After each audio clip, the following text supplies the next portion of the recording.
जय यीशु। परमेश्वर का बहुत धन्यवाद हो कि आज आप यीशु दरबार की सभा में आदरणीय बाबा जी के द्वारा यीशु मसीह के प्रवचन सुनने जा रहे हैं। हमारी प्रार्थना और आशा है कि आज आप बहुत आशीष पाएंगे। परमेश्वर आपको आशीष दे। जय यीशु। प्रभु का धन्यवाद हो आज के बड़े सुंदर दिन के लिए। कुछ दिनों पहले की बात है, मैं इस पर विचार कर रहा था कि यीशु दरबार, ये शब्द कहाँ से आया।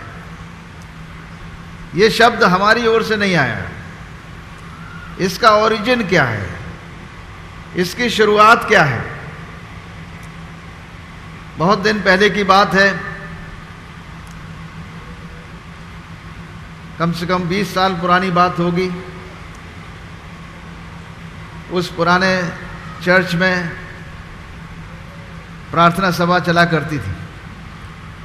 और उस प्रार्थना सभा में जब बहुत ज़्यादा भीड़ आने लगी तो हमारी बिल्डिंग छोटी पड़ गई थी।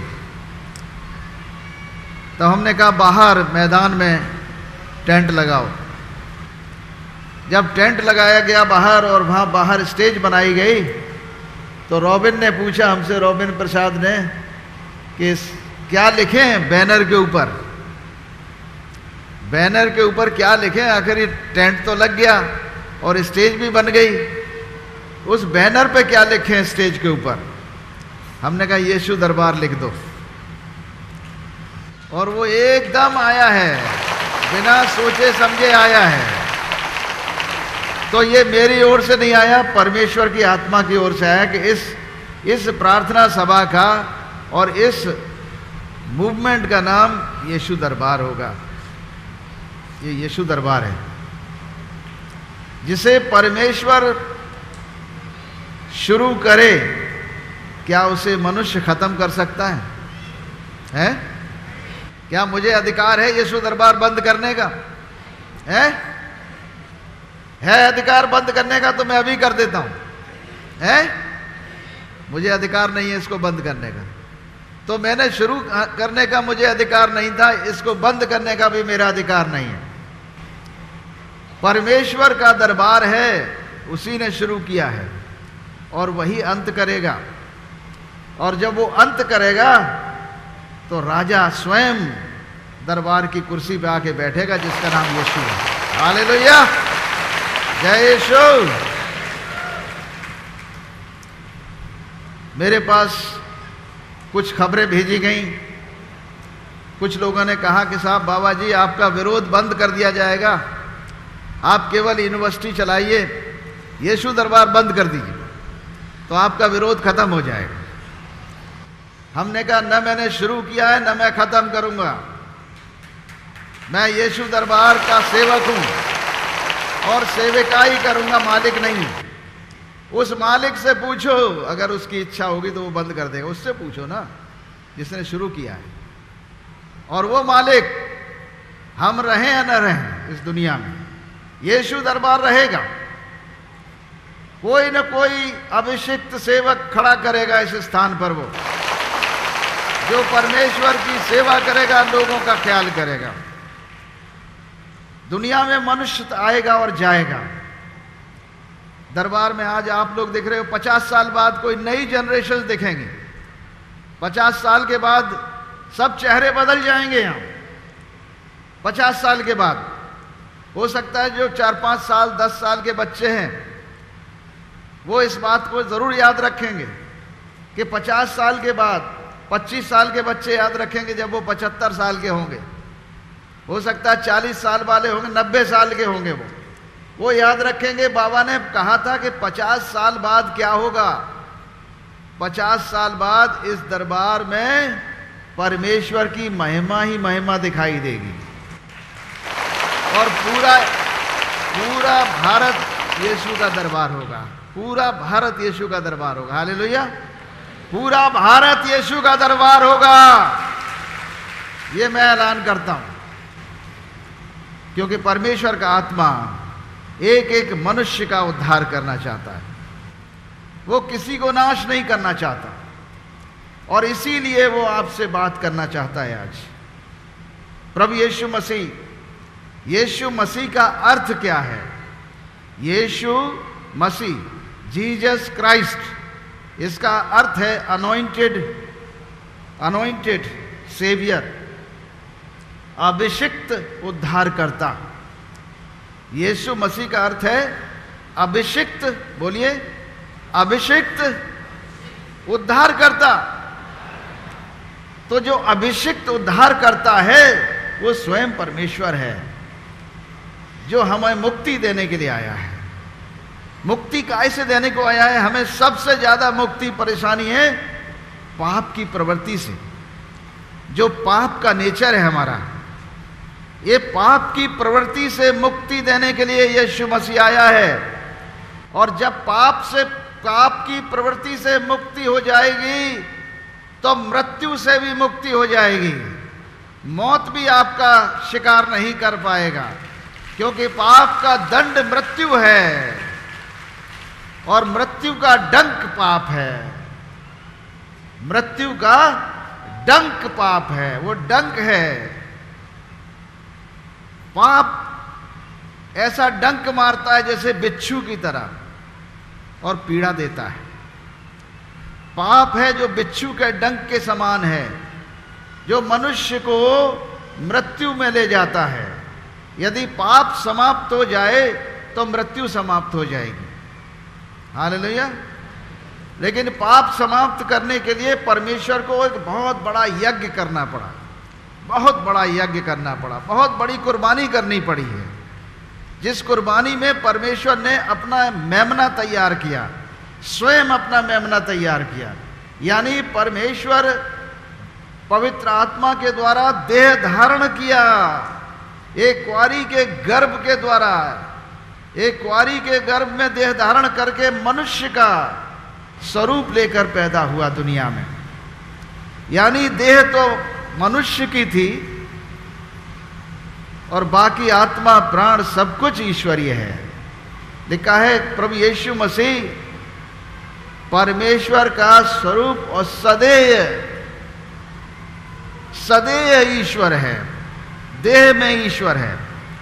और इसी कारण जब निष्पाप और निष्कलंक देह तैयार की गई, क्योंकि निष्कलंक और निष्पाप देह मनुष्य की नहीं है, इसलिए निष्कलंक और निष्पाप देह ही मृत्यु को हरा सकती है।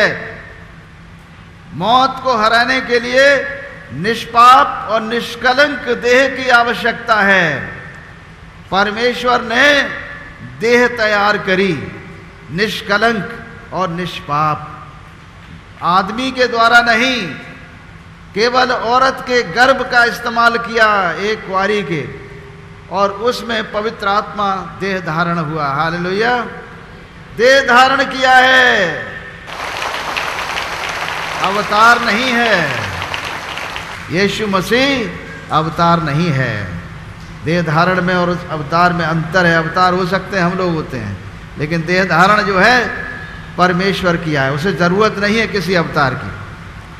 हम लोग नबी हैं सब, लेकिन अवतार नहीं हो सकते, अवतार की आवश्यकता नहीं उसको। वो स्वयं देह धारण किया है और देह धारण करके मनुष्यों के समानता में आ गया, ताकि मनुष्यों में जो प्रवृत्ति है पाप की, मनुष्य बनकर उसे हरा दे और निष्पाप और निष्कलंक देह को न्योछावर कर दे। क्योंकि बिना लहू बहाए हुए पाप से छुटकारा नहीं है। अब संपूर्ण मानव जाति ने पाप किया है और संपूर्ण मानव जाति परमेश्वर की महिमा से रहित है, क्योंकि सारी मानव जाति परमेश्वर की महिमा में थी। किसी जमाने में जब पहला आदम बनाया गया तो पहला आदम परमेश्वर की समानता और उसके स्वरूप में था, परंतु पहले आदम की रचना उसने मिट्टी से की। बाइबल में लिखा है उसने मिट्टी का पुतला बनाया और उसके नथनों में सांस फूंका और मनुष्य जीवता प्राणी बन गया, व्यक्तित्व बन गया आत्मा आते ही, और वो व्यक्ति बन गया। उसको समाज की जरूरत थी, इसीलिए परमेश्वर ने कहा इस मनुष्य का अकेला रहना ठीक नहीं है, इसलिए इसके लिए मैं कोई ऐसा व्यक्ति बनाऊंगा जिसके साथ ये संगति कर सके, जो इसके साथ व्यवहार कर सके, रह सके, तब उसने आदम को गहरी नींद में डाल दिया और उसकी एक पसली निकालकर उसकी संती मांस भरा और उसकी पसली से नारी को बनाया। नारी को बनाया, नर में से निकली है इसलिए नारी कहलाती है। नारी में से पहला आदम पैदा नहीं हुआ है, पहली स्त्री, पहली नारी आदम में से पैदा हुई है, मनुष्य में से, आदम से पैदा हुई है। और इस प्रकार उसने लाके दिया, उसके सामने खड़ा किया। और जब उस बागे अदन में लेकर आया परमेश्वर, तो आदम कहने लगा, ये मेरी हड्डी में की हड्डी, मेरे मांस में का मांस है। क्योंकि ये नर से निकाली गई है इसलिए नारी कहलाएगी। जिसे परमेश्वर ने जोड़ा है उसे कोई अलग न करे। इसीलिए शादी के समय जब लड़की और लड़के की शादी होती है, आदमी और औरत की शादी होती है, तो प्रीस्ट जो यही कहता है, जिसे परमेश्वर ने जोड़ा है उसे कोई मनुष्य अलग न करे, क्योंकि ये दोनों एक तन होंगे, एक मन होंगे, एक तन होंगे। इसलिए व्यभिचार सबसे बड़ा पाप माना जाता है। व्यभिचार के लिए 7वीं आज्ञा है 10 आज्ञाओं में से, तू व्यभिचार न करना। क्योंकि परमेश्वर कहता है कि व्यभिचार मनुष्य अपने विरुद्ध करता है, अपने शरीर के विरुद्ध करता है, अपने प्राण के विरुद्ध करता है। सारे पाप मनुष्य शरीर से बाहर करता है, लेकिन व्यभिचार मनुष्य अपने शरीर के खिलाफ करता है। इससे बचना है। परमेश्वर जैसे कहता है, व्यभिचार है क्या? सृष्टिकर्ता एक है, सृष्टिकर्ता हमारा एक है, हमारा रचने वाला एक है, परम पिता परमेश्वर एक है, और हमारा पिता भी एक है, हमारी माता भी एक ही होगी। हमारे 2 पिता नहीं हो सकते, 2 माताएं नहीं हो सकती। एक ही पिता को हम पिता कहेंगे, एक ही माता को माता कहेंगे, जिससे हमारा जन्म होता है। इसलिए मेरे प्रियो, कोई भी उससे हटकर है वो व्यभिचार है, कुछ भी आत्मिक व्यभिचार है। इससे हमें बचना है। प्रभु यीशु मसीह का वचन, वो अपना सब कुछ देने के लिए यहाँ आया। उसने आकर क्या किया 2000 साल पहले? ऐतिहासिक घटना है ये। अंधों की आंखें खोली, बहरों के कान खोले, गूंगे को जुबान दी, लंगड़ों को चलाया, कोढ़ियों को शुद्ध किया, बीमारों को चंगा किया, दुष्टात्माओं को निकाला, मुर्दों को जिंदा किया। यीशु मसीह ने हर एक काम भला किया जो हमारी जरूरत थी। उसमें बड़े बड़े अस्पताल नहीं होते थे, बड़े बड़े अस्पताल नहीं थे उस जमाने में। बीमार के लोग जो थे सीधे प्रीस्ट के पास भागते थे कि दुआ कर दे और हम चंगे हो जाएंगे। बस यही सबसे बड़ा इलाज था, प्रार्थना। प्रार्थना कर देगा तो चंगा हो जाएगा। यीशु मसीह छू लेते थे तो कोढ़ी शुद्ध हो जाता था। आंखें, अंधों की आंखें, जन्म के अंधों की आंखें खुलती थी। सब कुछ यीशु मसीह ने भला किया। तो आखिर उन्हें क्रूस पर क्यों टांग दिया गया? उन्होंने ऐसा क्या किया था जिसके कारण क्रूस पर टांग दिया गया? यीशु मसीह की ट्रायल 3 कोर्ट में हुई और तीनों कोर्ट में उनसे कहा गया कि ये निर्दोष है। लेकिन एक दोष उन पर लगाया गया था कि अपने आप को परमेश्वर का पुत्र कहते हैं। ब्लेस्फेमी का चार्ज था, ब्लेस्फेमी, ईश निंदा का चार्ज उन पर लगाया गया था कि ये अपने आप को परमेश्वर का पुत्र कहते हैं और परमेश्वर के तुल्य होने की ये बात करते हैं अपने आप को। मनुष्य होकर कैसे ये परमेश्वर के बेटे हो सकते हैं? मनुष्य है इसीलिए तो परमेश्वर के बेटे हैं, नहीं तो परमेश्वर है ही। हालेलुया। मनुष्य हैं इसलिए परमेश्वर के बेटे हैं, नहीं तो वो परमेश्वर हैं, सदियों से हैं और सदियों तक रहेंगे। हजारों हजारों साल से हैं, अनंत काल से हैं, अनंत काल तक रहेंगे। यीशु ने उन लोगों के लिए भी प्रार्थना किया जो उनकी पीठ पर कोड़े मार रहे थे, जो उनका लहू बहा रहे थे, दुख दे रहे थे। यीशु कह रहे थे, हे पिता इन्हें क्षमा कर, ये नहीं जानते क्या कर रहे। यीशु मसीह ने श्राप नहीं दिया किसी को, श्राप के बदले, किसी को गाली के बदले गाली नहीं दिया। बुराई के बदले बुराई नहीं करी, परंतु बुराई को भलाई से जीतने की आज्ञा दी। कहा जितनी बुराई करोगे उतनी बुराई पैदा होगी, जो खेत में बोओगे वही काटोगे। अगर बुरा बीज डालोगे तो बुरा पैदावार होगी, बुरी फसल आएगी। बढ़िया बीज डालोगे तो बढ़िया फसल आएगी। एक दाना डालते हो 100 दाने काटते हो। मेरे प्रियो, अगर हम भलाई बोएंगे तो 100 गुनी भलाई काटेंगे। अगर हम बुराई के बदले बुराई बोएंगे तो 100 गुनी बुराई फिर वापस आएगी। इस प्रकार समाज में बुराई बढ़ती चली जाएगी। अगर बुराई का अंत करना है तो भलाई करना शुरू कर दो। अपने दुश्मन के लिए भी भलाई करना शुरू कर दो। अपने शत्रु के से प्रेम करना शुरू कर दो। नफरत मत करो किसी से। जब नफरत खत्म हो जाएगी प्रेम की ताकत से, तो दुनिया स्वर्ग हो जाएगी। पृथ्वी पर परमेश्वर का राज्य आ जाएगा। ईश्वर हमारे बीच में रहना शुरू कर देगा। वो कहेगा अब तो मैं इनके मध्य में रहूंगा। इमानुएल हो जाएगा, यानी परमेश्वर हमारे बीच में है, परमेश्वर हमारे अंदर है, परमेश्वर हमारे साथ है। इसीलिए प्रभु यीशु मसीह ने अपने चेलों से कहा यूहन्ना के 14 अध्याय और 12 पद में, जो मुझ पर विश्वास करता है वो काम जो मैं करता हूं वो भी करेगा, वरन इनसे भी बड़े काम करेगा।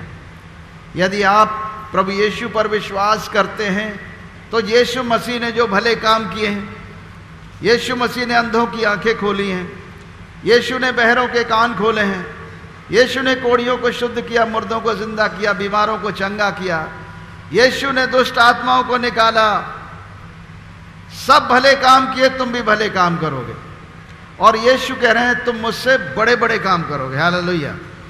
अगर विश्वास करोगे, विश्वास की ताकत से दुनिया सुधर जाएगी, स्वर्ग राज्य आ जाएगा, परमेश्वर का राज्य पृथ्वी पर आ जाएगा। यीशु के नाम में छुटकारा है। अभिषिक्त छुटकारा देने वाला, अभिषिक्त उद्धार देने वाला, अभिषिक्त मुक्तिदाता। यीशु मसीह का अर्थ है अभिषिक्त मुक्तिदाता, अभिषिक्त छुटकारा देने वाला। जब उस नाम को हम किसी बीमार पर रिलीज करते हैं, यीशु का नाम, तो अभिषिक्त छुटकारा देने वाला, अभिषिक्त उद्धार करने वाला उस मनुष्य पर उतरता है और उसका रोग खत्म हो जाता है। दुष्ट आत्माएं भाग जाती हैं, बीमारियां छोड़ देती, दुर्बलताएं दूर हो जाती हैं, गरीबी भाग जाती है, भिखारीपन खत्म हो जाता है, भिखारी नहीं रह जाता वो। इसलिए यीशु मसीह के मानने वाले लोग भिखारी नहीं मिलेंगे दुनिया में, कहीं कहीं भीख मांगते हुए नहीं मिलेंगे।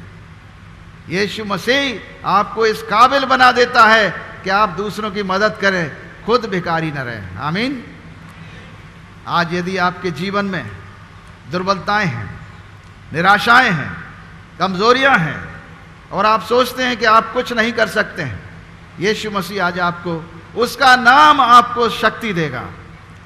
यीशु मसीह का नाम आपको ताकत देगा, कुव्वत देगा, पवित्र आत्मा का अभिषेक देगा कि वो अभिषेक शैतान के जुए को आपके जीवन से तोड़ देगा और आपके घर में आशीष और बहुतायत का जीवन आएगा। तैयार हैं इस बहुतायत के जीवन को लेने के लिए? यीशु के नाम को अपने जीवन में उतारने के लिए तैयार हैं? तो अपना हाथ खड़ा करें, एक हाथ सीने पर रखें, दूसरा ऊपर उठाएंगे, अपने स्थान पर खड़े हो जाएंगे, हमारे साथ प्रार्थना करेंगे। कैसी भी तकलीफ है आपके शरीर में, जोड़ों में दर्द है, पीड़ा है, चलने फिरने में तकलीफ है, हाथ पैरों में तकलीफ है, यीशु कहता है खड़े हो जाओ। यीशु मसीह के नाम से मैं कहता हूं, लंगड़े चलें, अंधे देखें, बहरे सुने, गूंगे बोलें, कैंसर का रोग समाप्त हो जाए, गठिया बाई, स्पॉन्डिलाइटिस, सियाटिका का दर्द और पीड़ा जोड़ जोड़ से खत्म हो जाए, आपके मसल्स में से दुर्बलता खत्म हो जाए, हड्डी हड्डी जोड़ जोड़ में, हर एक पैर में, हाथों में सामर्थ को रिलीज करता हूं, परमेश्वर की सामर्थ को रिलीज करता हूं, यीशु मसीह के नाम की सामर्थ को रिलीज करता हूं। इसको ग्रहण करो, यीशु की सामर्थ को ग्रहण करो, यीशु के नाम की सामर्थ को ग्रहण करो। यीशु मसीह के नाम की सामर्थ को रिलीज करता हूं और हर एक शैतान की युक्तियों को पैरालाइज करता, शैतान की सारी भावनाओं को, सारी प्लानिंग्स को कैंसिल करता हूं और उसको अपने पैरों तले कुचल देता हूं यीशु मसीह के नाम से। आमीन। प्रभु यीशु मसीह आपको बड़ी बरकत दे रहा है। यीशु मसीह हमारे अपराधों के लिए घायल किया गया, हमारे अधर्म के लिए कुचला गया, हमारी शांति के लिए उस पर ताड़ना पड़ी, ताकि उसके कोड़े खाए जाने से हम चंगे हो जाएं। यीशु के कोड़े खाए जाने से आप चंगे होते हो। आंखों में रोशनी नहीं थी, अपनी आंखों को चेक कर लो। कानों में सुनाई नहीं देता था, प्रभु यीशु ने कान खोल दिए, बहरापन दूर हुआ है, कोढ़ शुद्ध हुआ यीशु के नाम से, कैंसर चंगा हो रहा है। परमेश्वर की सामर्थ कार्य कर रही मेरे प्रियो, पवित्र आत्मा की शक्ति उतर रही है। कम लॉर्ड आप रहीम मुसरत तखे देवे। धन्यवाद हो प्रभु तेरा। प्रभु धन्यवाद करता हूं इन चंगाइयों के लिए। प्रभु धन्यवाद करता हूं कि आपने अपने बच्चों का दुख दूर किया। ये भीख मांगने वाले बच्चे नहीं होंगे, ये सामर्थी संतान होंगी ईश्वर की, ये परमेश्वर की संतानें हैं। बहुतायत की आशीष होगी, बहुतायत की आशीष, कोई घटी नहीं होगी इनके घर में। इनके काम धंधे पर कोई घटी नहीं होगी। इनके काम धंधे पर, चूल्हे पर आशीष बोलता है, जानवरों पर, खेतों पर, खलिहानों पर आशीष बोलता हूं, हर एक बिजनेस पर आशीष बोलता हूं। सारे श्राप टूट जाए बिजनेस से आज और इसी घड़ी से। यीशु मसीह के नाम को रिलीज करता है इनके काम धंधे पर, इनके बिजनेस पर, इनके धंधे पर, इनके खेतों और खलिहानों, जानवरों पर। प्रभु यीशु के नाम को रिलीज करता है, उसकी शक्ति और शांति को और उसके आशीष को रिलीज करता हूं, ताकि पूर्ण बहुतायत आपके घर में आए, बहुतायत का जीवन आपके घर में आए। हालेलुया, जय यीशु। ताली बजाकर प्रभु का धन्यवाद करेंगे।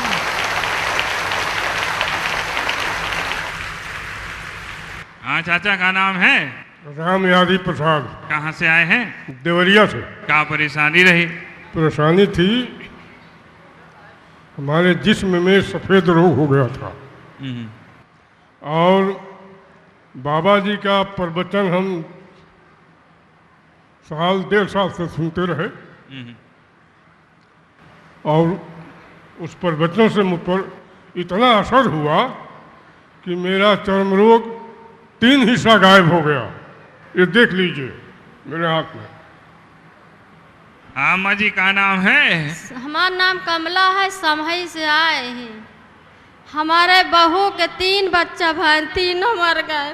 सब परिवार के मिल के प्रार्थना करे कि हे प्रभु आपकी बच्चा दे दे प्रभु, हम आश्रम में चल के गवाही दे आपकी लड़का प्रभु यीशु मसीह हमको दिया है। तो लड़का हुआ है? हाँ। अब दादी बन गई हो? हाँ। खुश हो? हाँ खुश। माँ जी का नाम है? जिला रायबरेली से आए हैं, हमारा अन्नू देवी नाम है। हम टीवी पर 1 साल से बाबा का प्रोग्राम देख रहे हैं। हमारे घर पर देवरानी के 3 लड़की हुई थी, लड़का नहीं था। हमने माना टीवी पर कि यीशु बाबा हमारी देवरानी की लड़का हो जाएगा तो हम गवाही देवें। आपने जो चिट्ठियां लिखी हैं, इन चिट्ठियों में अपना बोझ लिखा है। प्रभु का वचन कहता है, परिश्रम करने वाले और बोझ से दबे लोगों मेरे पास आओ, मैं तुम्हें विश्राम देता हूँ। प्रभु यीशु आपके जीवन में विश्राम बोलते हैं। अपने हाथ, तेल पानी कपड़ा सब ऊपर कर ले, तेल पानी कपड़ा ऊपर कर लीजिए। अंतिम प्रार्थना के लिए अपने स्थानों पर खड़े हो जाएं। कपड़े पर, तेल पर, पानी पर परम प्रधान परमेश्वर पिता, पुत्र, पवित्र आत्मा के नाम से यीशु मसीह की वो सामर्थ, वो अभिषेक इस तेल और पानी और कपड़े पर उतारता हूँ कि जहाँ यीशु मसीह का नाम लिया जाए, उस अभिषेक उद्धारकर्ता के नाम से आपके जीवन से रोग और बीमारियाँ खत्म हो जाएं। उस परिवार में से बीमार रोग खत्म हो जहाँ इसका इस्तेमाल किया जाए। तेल और पानी पर, कपड़े पर उस अभिषिक्त यीशु मसीह के नाम को रिलीज करता हूँ। आमीन। अब परम प्रधान परमेश्वर पिता, परमेश्वर पुत्र, परमेश्वर पवित्र आत्मा अपना हाथ बढ़ाकर तुम्हें छुए, तुम्हें आशीष दे, तुम्हारी रक्षा करे। प्रभु अपने मुख का प्रकाश तुम पर चमकाए, तुम पर अनुग्रह करे। प्रभु अपना मुख तुम्हारी ओर करे और तुम्हें शांति दे। आमीन। जीवन के इस छोटे पल में, जीवन के इस छोटे पल में देखा मैंने एक युग को गुजरते, देखा मैंने एक युग को गुजरते, जीवन के इस छोटे पल में, जीवन के इस छोटे पल में देखा मैंने एक युग को गुजरते, देखा मैंने एक युग को गुजरते, जीवन के इस छोटे पल में।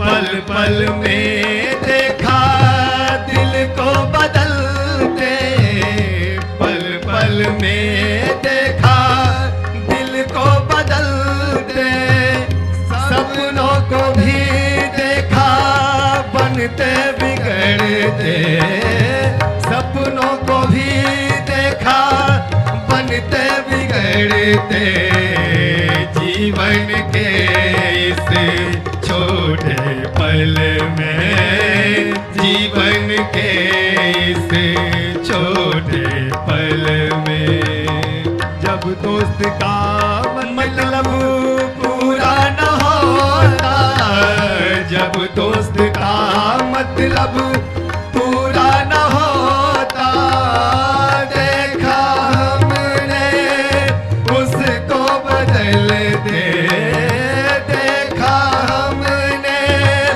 उसको बदल दे, जीवन के इस छोटे पल में, जीवन के इस छोटे पल में।